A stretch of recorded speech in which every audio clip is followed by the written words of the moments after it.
March on foreign policy and national security. He's now speaking. Let's listen. Today, we begin a conversation about how to make America safe again. In the 20th century, the United States has defeated fascism, Nazism, and communism. Now a different threat challenges our world: radical Islamic terrorism. This summer, there's been an ISIS attack launched outside the war zones of the Middle East, hard to believe, every 84 hours. Here in America, we have seen one brutal attack after another. 13 were murdered and 38 wounded in the assault on Fort Hood.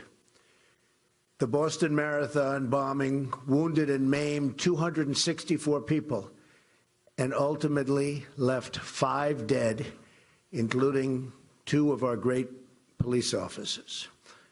In Chattanooga, Tennessee, 5 unarmed Marines, unbelievable people, by the way, were shot and killed at a military recruiting center. Last December, 14 innocent Americans were gunned down at an office party in San Bernardino. Another 22 were very gravely injured. In June, 49 Americans were executed at the Pulse nightclub in Orlando. Another 53 were badly injured. It was the worst mass shooting in our history, and the attack, by far the worst, on the LGBTQ community. And I'll tell you what, we can never, ever allow this to happen again.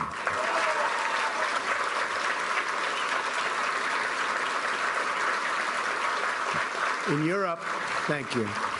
In Europe, we have seen the same carnage and bloodshed inflicted upon our closest allies.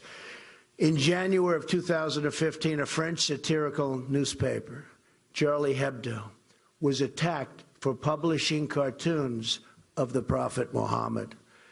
12 were killed, including 2 police officers, and 11 were wounded. 2 days later, 4 were murdered in a Jewish delicatessen. In November of 2015, terrorists went on a shooting rampage in Paris that slaughtered 130 people and wounded another 368 people, some in very, very, very bad shape today. France is suffering gravely, and the tourism industry is being massively affected in a most negative way. In March of this year, terrorists detonated a bomb in Brussels airport, killing 32 and injuring 340 people. This July, in the south of France, an Islamic terrorist turned his truck into an instrument of mass murder, plowing down and killing 85 men, women, and children, and wounding 308 people. Terrible. Among the dead were 2 Americans, a Texas father, and his 11-year-old son. A few weeks ago in Germany, a refugee armed with an axe wounded 5 people in a gruesome train attack. Only days ago, an ISIS killer invaded a Christian church in Normandy, France, forced an 85-year-old priest to his knees, a priest who is beloved, before cutting his throat and just unthinkable other things. Overseas, ISIS has carried out an absolute atrocity, and one after another. Children slaughtered, girls sold into slavery, men and women burned alive, crucifixions, beheadings, and drownings, ethnic minorities targeted for mass execution, holy sites desecrated, Christians driven from their homes and hunted for extermination. ISIS rounding up what it calls Nation of the Cross, in a campaign of absolute and total genocide. We cannot let this evil continue.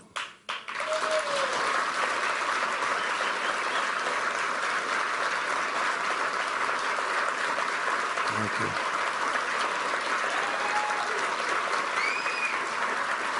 Thank you.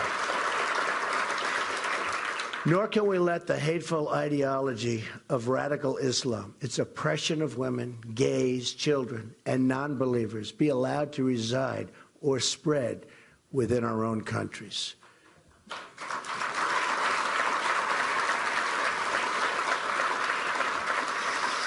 We will defeat radical Islamic terrorism, just as we have defeated every threat we've faced at every age and before. But we will not, remember this, defeat it with closed eyes or silenced voices. We have a president that doesn't want to say the words. Anyone who cannot name our enemy is not fit to lead our country.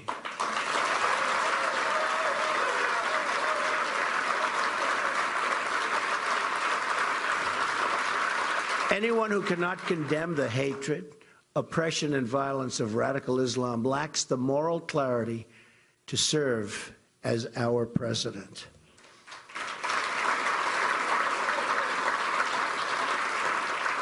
The rise of ISIS is the direct result of policy decisions made by President Obama and Secretary of State Clinton. Let's look back at the Middle East at the very beginning of 2009, before the Obama-Clinton administration took over. Libya was stable. Syria was under control. Egypt was ruled by a secular president and an ally of the United States. Iraq was experiencing a reduction in violence. The group that would become what we now call ISIS was close to being extinguished. Iran was being choked off by economic sanctions. Fast forward to today. What we have, and think of this, and the decisions made by the Obama-Clinton group have been absolutely disastrous. Libya is in ruins. Our ambassador and 3 other really brave Americans are dead, and ISIS has gained a new base of operations. Syria is in the midst of a disastrous civil war.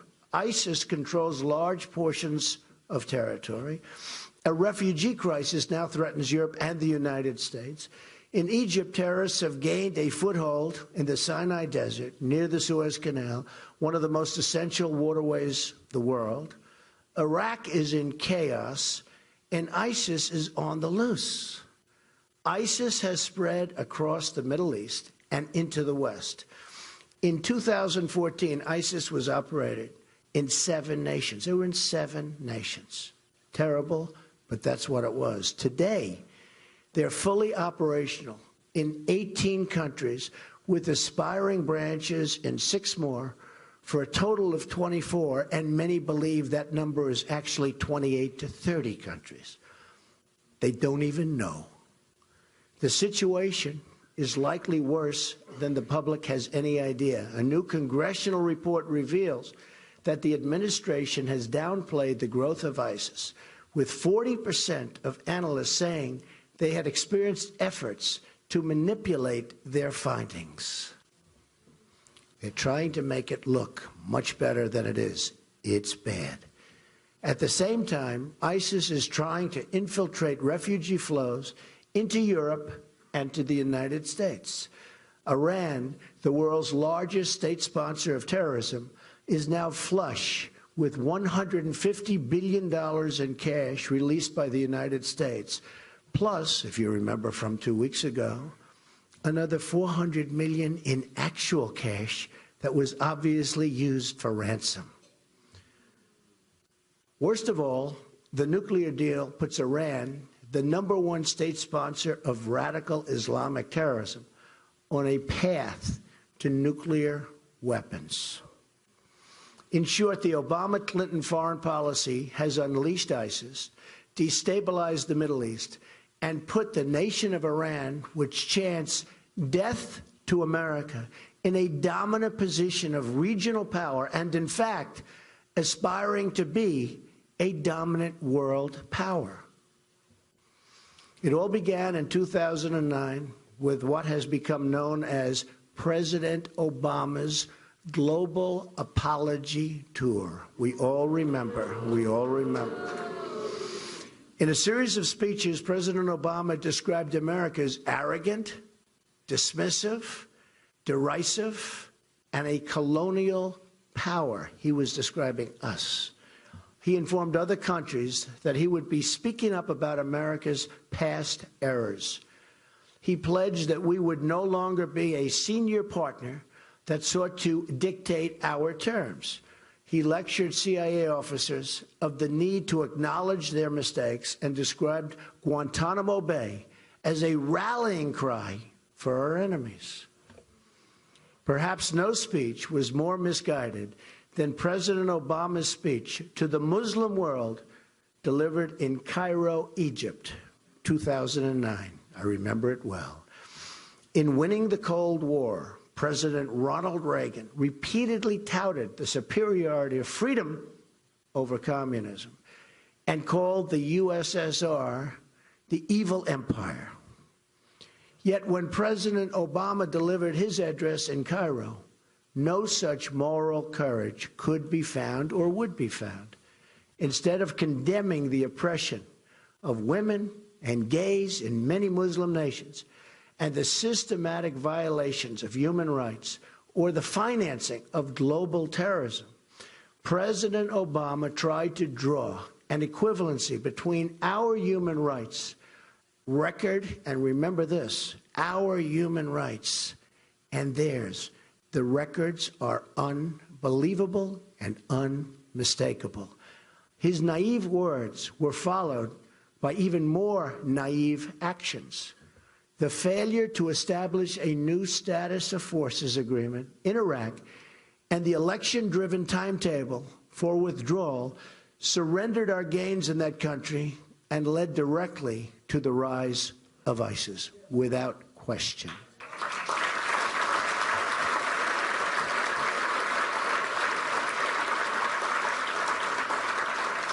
The failures in Iraq were compounded by Hillary Clinton's disaster, total disaster, in Libya. President Obama has since said that he regrets, and really regrets, Libya and the mistake he made. He considers it his worst mistake. According to then Secretary of Defense Robert Gates, the invasion of Libya was nearly a split decision. But Hillary Clinton's forceful advocacy for the intervention was the deciding factor. That's why we went in. With one episode of bad judgment after another, Hillary Clinton's policies launched ISIS onto the world stage. Yet, as she threw the Middle East into violent turmoil, things turned out really to be not so hot for our world and our country, the Middle East in particular. The Clintons made almost $60 million in gross income while she was Secretary of State. It is unbelievable. Incident after incident proves again and again Hillary Clinton lacks the judgment, as said by Bernie Sanders, stability and temperament, and the moral character to lead our nation.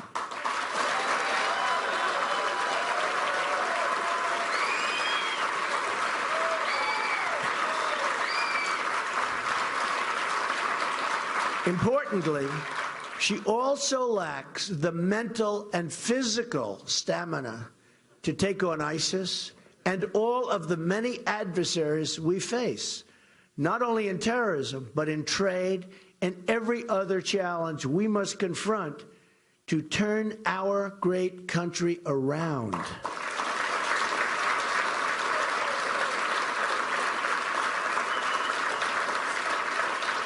It is now time for a new approach. Our current strategy of nation building and regime change is a proven absolute failure. We have created the vacuums that allow terrorism to grow and thrive. I was an opponent of the Iraq War from the beginning. A major difference between me and my opponent. Though I was a private citizen whose personal opinions on such matters were really not sought, I nonetheless publicly expressed my private doubts about the invasion. I was against it, believe me. 3 months before the invasion, I said in an interview with Neil Cavuto, to whom I offer my best wishes for a speedy recovery, that, quote, perhaps we shouldn't be doing it yet, and that the economy is a much bigger problem. In August of 2004, very early, right after the conflict, I made a detailed statement to Esquire magazine in an interview. Here is the quote in full. Look at the war in Iraq and the mess we're in. I would never have handled it that way. This was right after the invasion. Does anybody really believe that Iraq is going to be a wonderful democracy where people are going to run down to the voting box and gently put in their ballot, and the winner is happily going to go and step up and lead the country? Come on.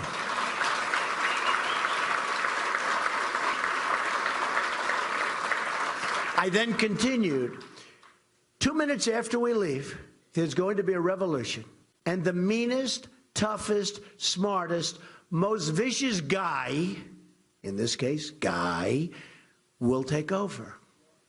And he'll have weapons of mass destruction, which Saddam Hussein did not have. What was the purpose of this whole thing? Hundreds and hundreds of young people killed. And what about the people coming back with no arms and no legs?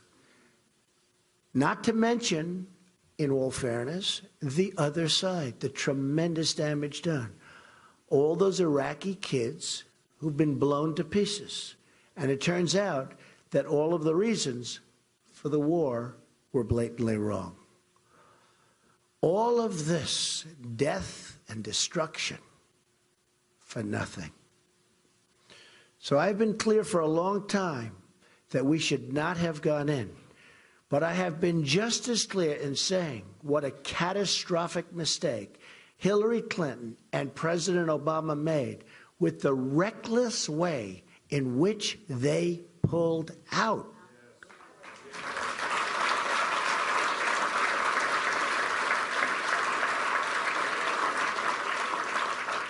After we had made those hard-fought sacrifices and gains, we should have never made such a sudden withdrawal on a timetable advertised to our enemies.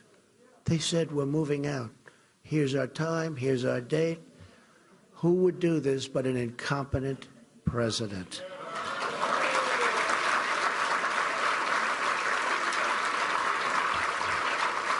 Al-Qaeda in Iraq had been decimated, and Obama and Clinton gave it new life and allowed it to spread all across the world.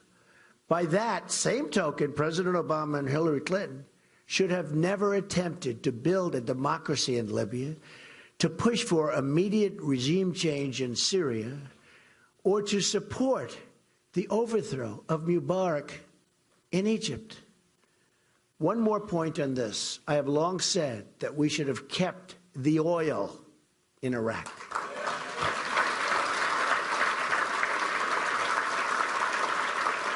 I said it over and over and over again. Another area where my judgment has been proven correct. I just said it so many times, virtually every time I was interviewed. Keep the oil, keep the oil. According to CNN, ISIS made as much as $500 million in oil sales in 2014 alone. That's before they really got started, fueling and funding its reign of terror. If we had controlled the oil, like I said we should, we could have prevented the rise of ISIS in Iraq, both by cutting off a major source of funding and through the presence of U.S. forces necessary to safeguard the oil and vital infrastructure products necessary for us to have the oil. I was saying this constantly and consistently to whoever would listen. I said, keep the oil, keep the oil, keep the oil. Don't let somebody else get it.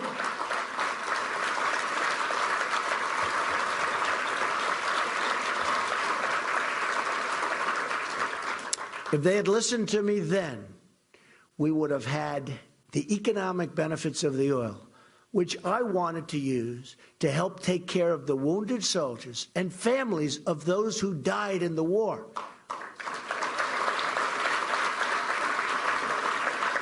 In addition to which, thousands of lives would have been saved. This proposal, by its very nature, would have left soldiers in place of our assets. We would have had soldiers there guarding this valuable supply of oil. In the old days, when we won a war, to the victor belonged the spoils.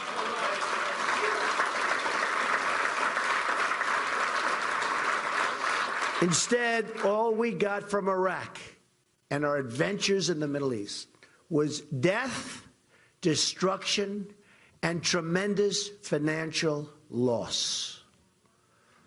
But it's time to put the mistakes of the past behind us and chart a new course.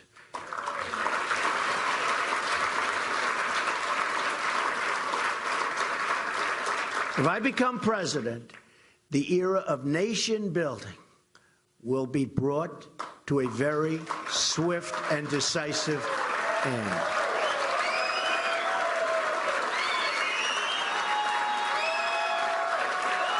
Thank you. Our new approach, which must be shared by both parties in America, by our allies overseas, and by our friends in the Middle East, must be to halt the spread of radical Islam. All actions should be oriented around this goal, and any country which shares this goal will be our ally. Very important. Some don't share this goal. We cannot always choose our friends, but we can never fail to recognize our enemies.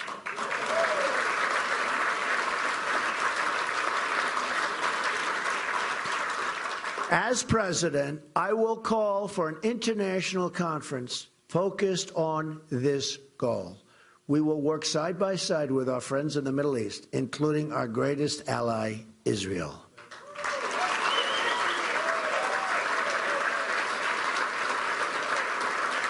We will partner with King Abdullah of Jordan and the President of Egypt, President Sisi, and all others who recognize this ideology of death that must be extinguished. We will also work very closely with NATO on this new mission. I had previously said that NATO was obsolete because it failed to deal adequately with terrorism. Since my comments, they have changed their policy and now have a new division focused on terror threats. Very good. Very, very good. I also believe that we could find common ground with Russia in the fight against ISIS. Wouldn't that be a good thing? Wouldn't that be a good thing? They, too, have much at stake in the outcome in Syria and have had their own battles with Islamic terrorism just as bad as ours. They have a big, big problem in Russia with ISIS. My administration will aggressively pursue joint and coalition military operations to crush and destroy ISIS, international cooperation to cut off their funding, expanded intelligence sharing, and cyber warfare to disrupt and disable their propaganda and recruiting. Their recruiting is taking place right now, and they're setting records. It's got to be stopped.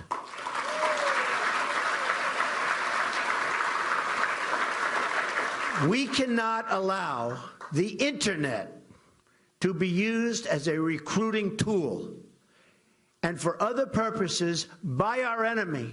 We must shut down their access to this form of communication, and we must do it immediately. Immediately.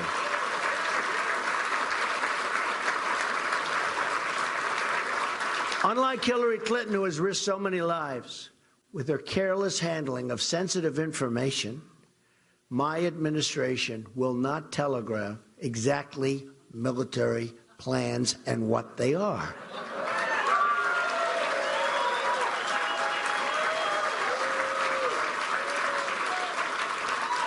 And by the way, what's happened with her 33,000 emails is an absolute disgrace to the United States of America.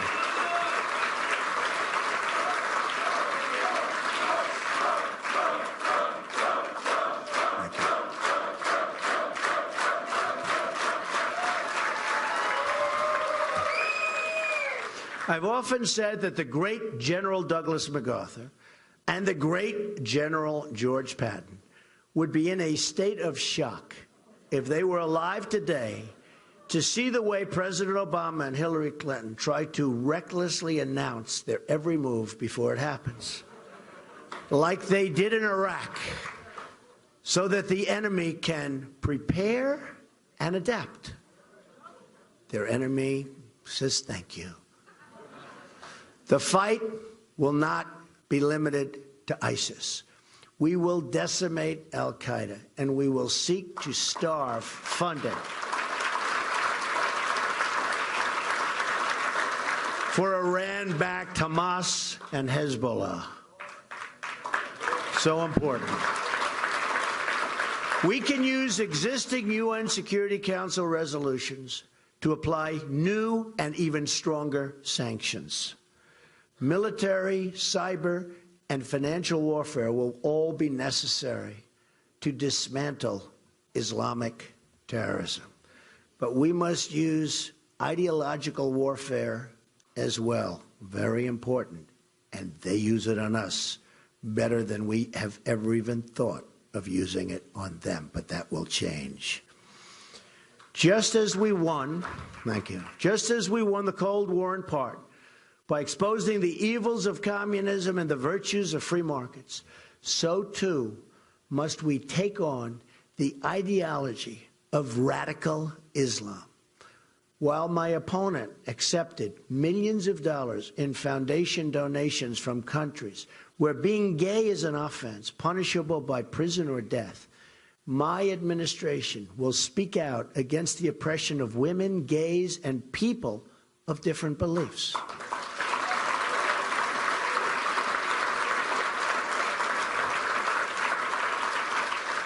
Our administration will be a friend to all moderate Muslim reformers in the Middle East and will amplify their voices.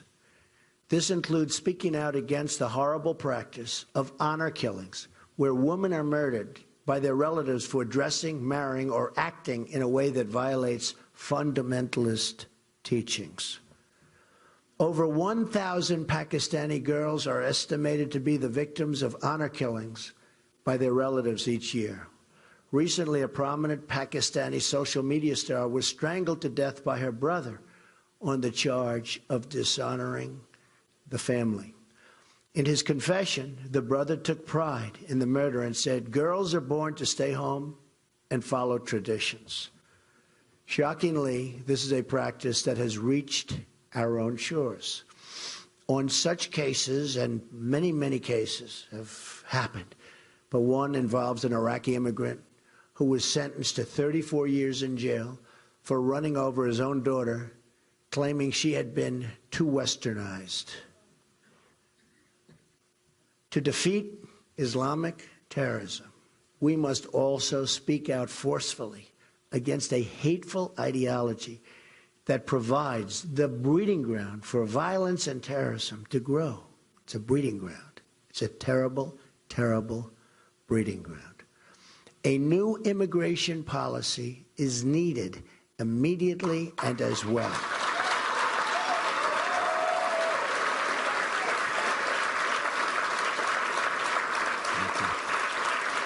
The common thread linking the major Islamic terrorist attacks that have recently occurred on our soil, 9/11, the Fort Hood shooting, the Boston bombing, the San Bernardino attack, the Orlando attack, is that they have involved immigrants or the children of immigrants. Clearly, new screening procedures are needed.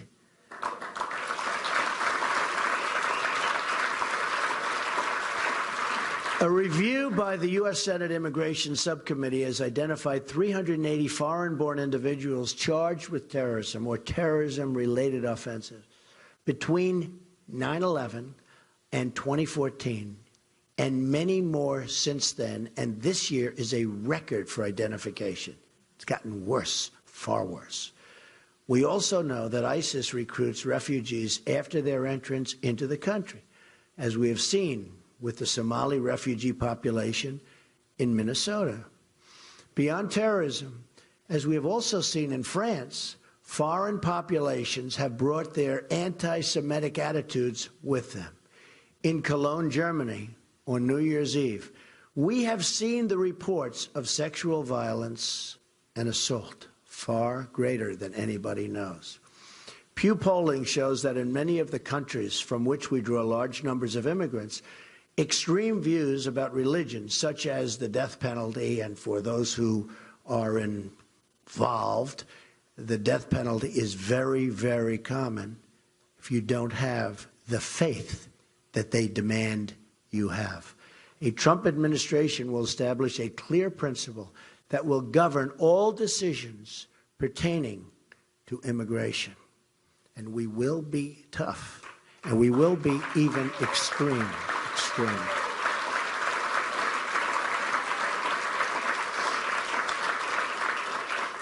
We should only admit into this country those who share our values and respect our people. In the Cold War, we had an ideological screening test. The time is overdue to develop a new screening test for the threats we face today.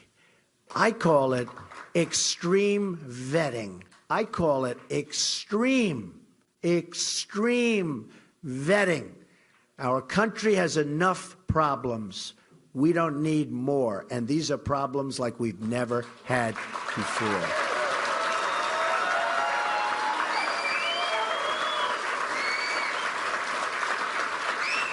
In addition to screening out all members of the sympathizers of terrorist groups, we must also screen out any who have hostile attitudes toward our country or its principles, or who believe that Sharia law should supplant American law.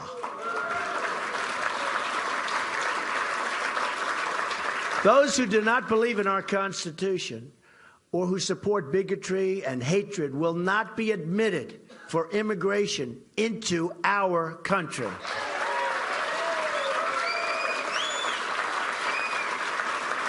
Only those who we expect to flourish in our country and to embrace a tolerant American society should be issued visas.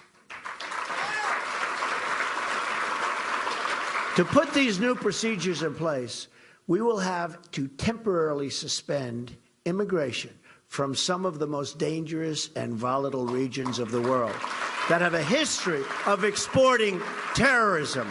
Not for us. Not for us.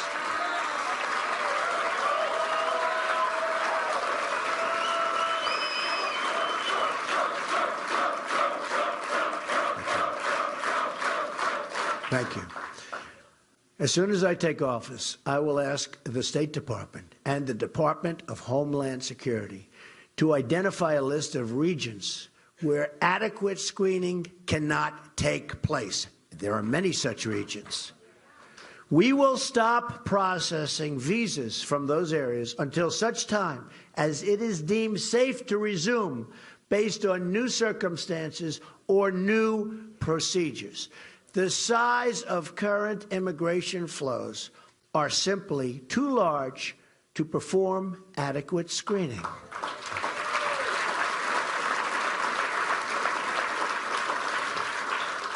We admit about 100,000 permanent immigrants from the Middle East every year. Beyond that, we admit hundreds of thousands of temporary workers and visitors from the same regions, hundreds of thousands. If we don't control the numbers, we can't perform adequate screening. There is no way it can take place.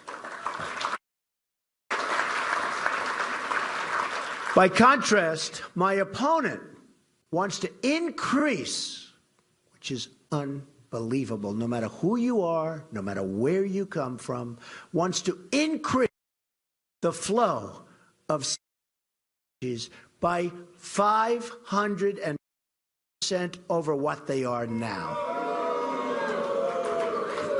The United States Committee on Immigration estimates that Hillary Clinton's plan would mean roughly 620,000 refugees from all current refugee-sending nations in her first term, assuming no terms. So it could get worse. This would be additional other refugee immigration. Unbelievable numbers. Unbelievable numbers. The subcommittee estimates her plan would impose a lifetime cost of roughly $400 billion.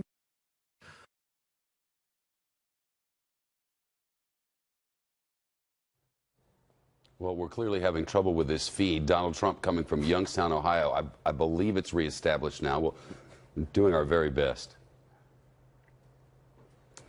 But it isn't here. We'll get back to Donald Trump the moment that feed is reestablished. I'm Shepard Smith in New York. This is a new hour on Fox News. As Donald Trump was just laying out his plan for fighting the Islamic State. And unlike most of the off-the-cuff speeches we're accustomed to hearing in rallies, Trump was clearly sticking very closely to the script. I believe we're back with him now. Let's listen. They would ever see. It is a catastrophe. We have enough problems in our country. We don't need more. Lastly, we will need to restore common sense to our security procedures. Another common feature of the past attacks that have occurred on our soil is that warning signs were totally ignored.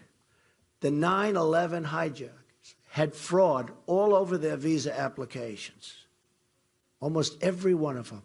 It said practically in big bold letters, fraud. And nobody saw it. The Russians warned us about the Boston bombers here on political asylum, and the attackers were even twice interviewed by the FBI. Very sad. The female San Bernardino shooter, on her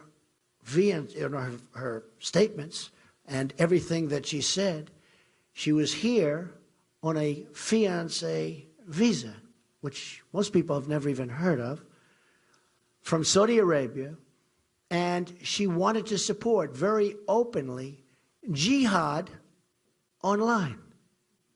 These are the people we're taking in. A neighbor saw suspicious behavior, bombs on the floor, and other things, but didn't warn authorities because they said they didn't want to be accused of racial profiling. Now, many are dead and many more are gravely wounded. The shooter in Orlando reportedly celebrated in his classroom after 9/11. He, too, was interviewed by the FBI. His father, a native of Afghanistan, supported the oppressive Taliban regime and expressed anti-American views very strongly.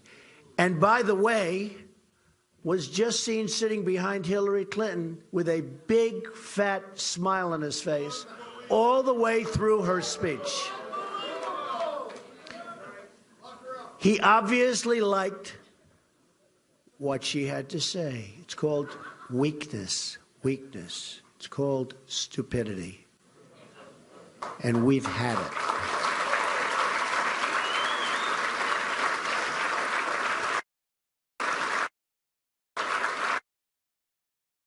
Shooter delivered a presentation to a room full of mental health experts.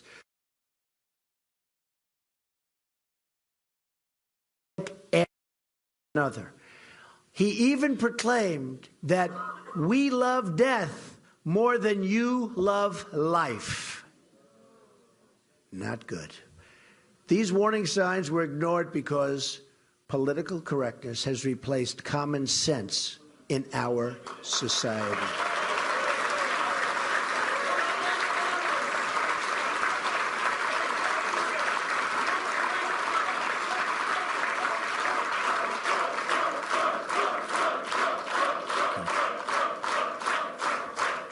Thank you. That is why one of my first acts as president will be to establish a commission on radical Islam, which will include reformist voices in the Muslim community who will hopefully work with us. We want to build bridges and erase divisions. The goal of the commission will be to identify and explain to the American public the core convictions and beliefs of radical Islam, to identify the warning signs of radicalization, and to expose the networks in our society that support radicalization.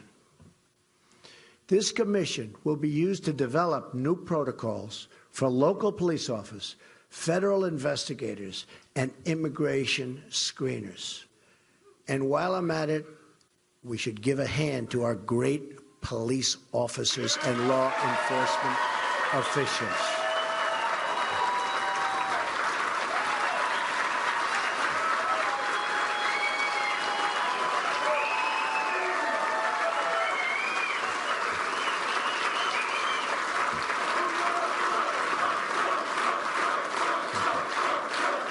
Thank you. We will also keep open Guantanamo Bay and place a renewed emphasis on human intelligence. Drone strikes will remain part of our strategy, but we will also seek to capture high-value targets to gain needed information to dismantle their organizations.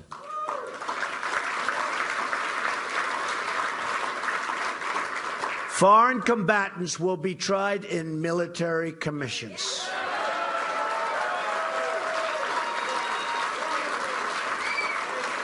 Finally, we will pursue aggressive criminal or immigration charges against anyone who lends material support to terrorism. There will be consequences for those people. There will be very serious consequences. Similar to the effort to take down the mafia, this will be the understood mission of every federal investigator and prosecutor in the country.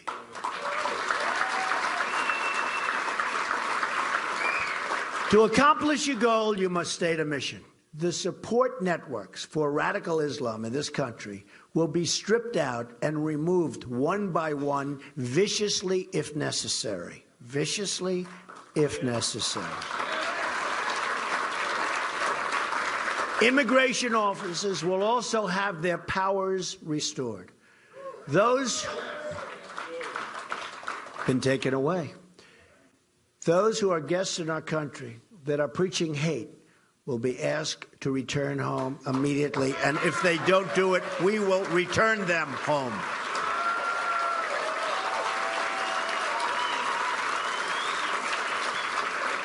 To make America safe again, we must work together again. Our victory in the Cold War relied on a bipartisan and international consensus. That is what we must have to defeat radical Islamic terrorism. But just like we couldn't defeat communism without acknowledging that communism exists or explaining its horrible evils, we can't defeat radical Islamic terrorism unless we do the exact same thing. We have to explain that it exists and explain the difficulties. We have to have a leader that can do that, and we don't have that now. But this also means that we have to promote the exceptional virtues of our own way of life. We have an exceptional country, an exceptional way of life, but it's being tread on by sick, sick people. And expecting that as newcomers come into our society, they will likewise have respect and do the same. Pride in our institutions, our history, and our values should be taught by parents and teachers and impressed upon all of those who come into our society and want to join our society.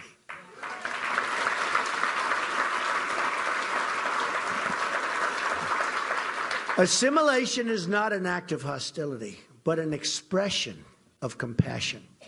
Our system of government and our American culture is the best in the world and will produce the best outcomes for all who adopt it.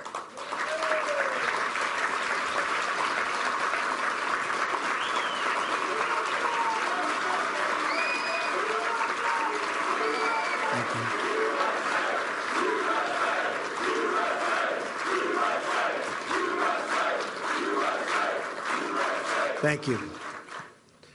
This approach will not only make us safer, but bring us closer together as a country. Renewing this spirit of Americanism will help heal the divisions in our country, of which there are so many. We have a divider as president. We call him the Great Divider. It's the thing he does best. It will do so by emphasizing what we have in common, not what pulls us apart. This is my pledge to the American people. As your president, I will be your single greatest champion. I will fight to ensure that every American is treated equally, protected equally, and honored equally. We will reject bigotry and hatred and oppression in all of its many ugly forms and seek a new future built on our common culture and values as one American people. Only this way will we make America great again and safe again for everyone. Thank you very much. God bless you. Thank you. Thank you. Thank you. Thank you. Thank you very much. Donald Trump speaking.